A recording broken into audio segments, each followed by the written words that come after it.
jelas deh ya. A'udzubillahi minasyaitonirrajim. Bismillahirrahmanirrahim.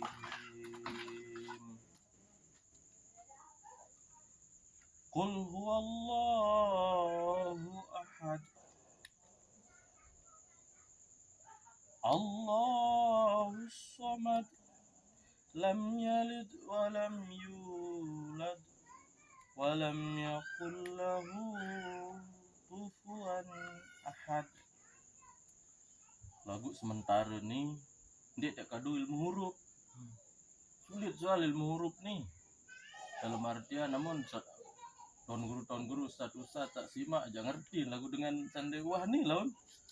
Bingung fitnah jarin. Adik belain saya. Adik ya terkadu ilmu pemahaman kata-kata nih. Kita mulai jadi sedikit nih. Qul huwallahu ahad. Katakanlah dialah Allah yang Maha Esa. Nah, di sini kan dikatakan katakanlah dialah Allah yang Maha Esa. Di kalimat katakan ini seperti kita disuruh menyatakan. Misalnya seperti ada kata hati. Ketika kita berbisik di dalam hati, kita melihat sesuatu, lihat hati doang. Di hati saja tempatnya kita lihat, oh kebesaran Allah pohon ini, oh kebesaran Allah saudara saya yang dua ini, oh kebesaran Allah rumah-rumah, dedaunan, batu, tanah ini adalah kebesaran Allah. Allah memerintahkan kita menzahirkan. Katakanlah, nyatakanlah Allah. Dialah, nyatakanlah Allah. Dialah Allah yang Maha Esa. Kita disuruh menyatakan, menzahirkan di hati tadi itu dari perbuatan, dari semuanya bahwa Allah itu Esa. Mana namanya Allah? Di sana sangat kita butuhkan lagi mengenal Allah. Katakanlah Allah. Dialah Allah yang Maha Esa. Di sini ada kata dialah. Dialah ini bermakna dialah. Dialah itu menunjuk kepada dialah. Tapi kalau kita artikan di pernyataan kita zahir, yang dizahirkan bahwa di semua perjalanan takdir ini, di semua perjalanan rasa ini, di semua perjalanan kenyataan, perjalanan hati dan perjalanan pikiran ini adalah kebesaran Allah yang Maha Esa. Kita harus sadar sesadar-sadarnya bahwa katakanlah dialah Allah yang Maha Esa. Harus kita menyatakan bahwa Allah itu seluruhnya. Allah yang menghidupkan, ada yang Allah yang mengadakan, Allah yang menggerakkan, Allah yang mencukupkan, Allah yang menegur. Ini untuk saya. Mungkin Allah juga yang menegur saya, tapi ego saya yang masih berat di sini. Kesombongan saya yang masih berat. Karena tidak tersaksi Allah, nah ini kena saya. Karena tidak tersaksi Allah, akhir saya masih teraniaya. Tapi kalau tersaksi Allah, saya akan ikhlas, kita akan ikhlas. Katakanlah Allah, dialah Allah yang Maha Esa. Maksudnya kita disuruh menyatakan dengan hati dan kenyataan perjalanan kita, apapun yang kita temukan dari diri kita, pikiran kita, rasa kita, perjalanan kita, semuanya adalah menunjukkan tentang kenyataan kebesaran dan keesaan Allah. Rendek kira-kira deh. Atau arak coba sedikit tambahan.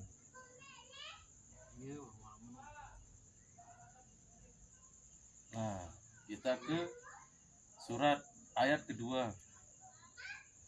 Allahus Samad. Allahus Samad. Allah tempat meminta segala sesuatu. Kalau secara zahirnya, kalau secara syariatnya, Allah tempat meminta segala sesuatu. Kepada Allah lah kita meminta apapun hajat kita, apapun keinginan kita. Kita mau berlindung, memohon rezeki, memohon pertolongan, memohon apapun. Bahkan dari yang terkecil sampai yang terbesar hanya Allah lah tempat kita meminta. Tapi di sini Allah lah tempat meminta segala sesuatu Allah. Tapi harus terasa Allah, harus nyata Allah. Allah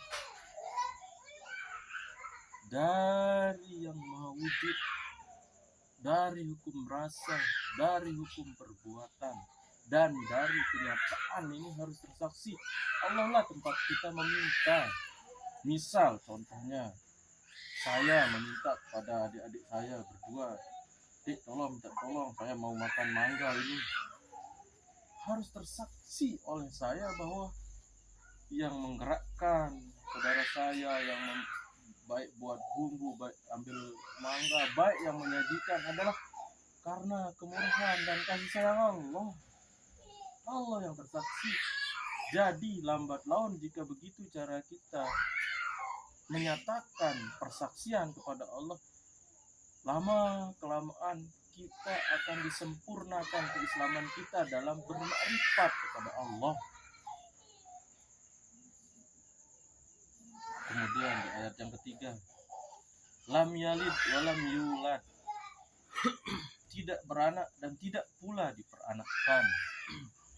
Allah ini kalau secara syariatnya tidak beranak dan tidak diperanakkan. Dia menepis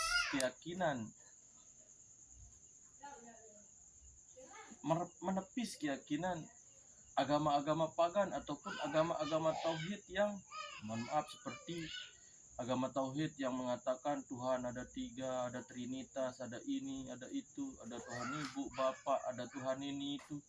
Allah menepis di sini. Allah tidak beranak dan tidak diperanakkan. Mungkin kalau dari agama pagan, Allah itu bukan seperti prasangkaan manusia, bukan seperti prasangkaan seperti dewa-dewa, seperti itu kalau secara syariat.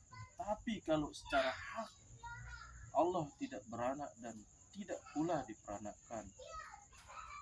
Dari makhluk ini kebenarannya Allah itu,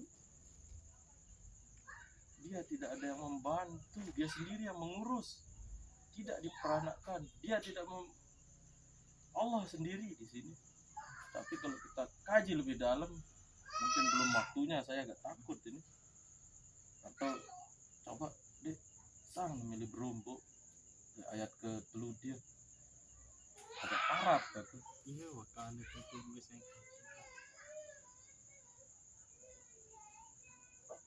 Ayat keempat,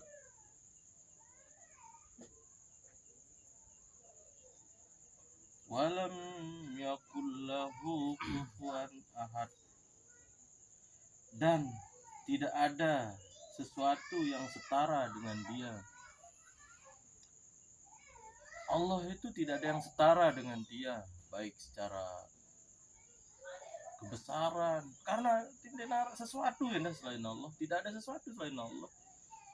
Sesuatu ini adalah kebesarannya dia. Dan kita buat perumpamaan, setiap kita buat perumpamaan tentang Allah, satu perumpamaan itu tidak dapat menyentuh kesamaan tentang kebesaran, kesucian, kekuasaan, kemahatinggian.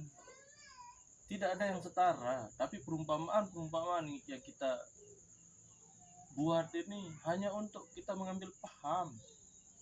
Tidak terbaun, tidak bisa kita menetapkan Allah itu seperti ini, Allah seperti ini, hanya sekedar untuk mengambil paham. Dan sebab tak ada sesuatu yang setara dengan dia, tidak ada sesuatu yang setara dengan dia. Nah, mungkin itu aja dulu, coba tambah sedikit. Cuman sedikit di sini kan kesimpulan untuk diri saya pribadi, terutama dari ayat 2 yang tadi dijelaskan oleh kakak saya sendiri di sini, seperti contohnya tadi ketika kita melakukan sesuatu, ketika kita meminta, contohnya tadi kan ketika kakak saya ini meminta untuk diambilkan mangga oleh saya dan adik saya ini. Nah, berarti di sana kita menyaksikan di sana Allah lah yang berkasih sayang, yang membuatkan kita bumbu yang memetikkan kita mangga.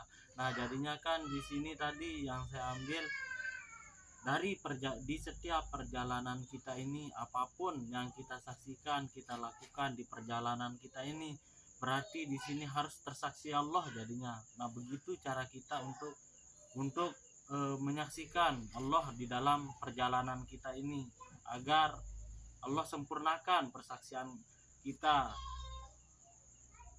Mungkin itu aja sih kesimpulannya sedikit yang saya ambil dari penjelasan yang tadi. Kita diperjalankan. Ya, kita diperjalankan. Terima kasih, alhamdulillah. Muhammad, kau mesti sini disatan.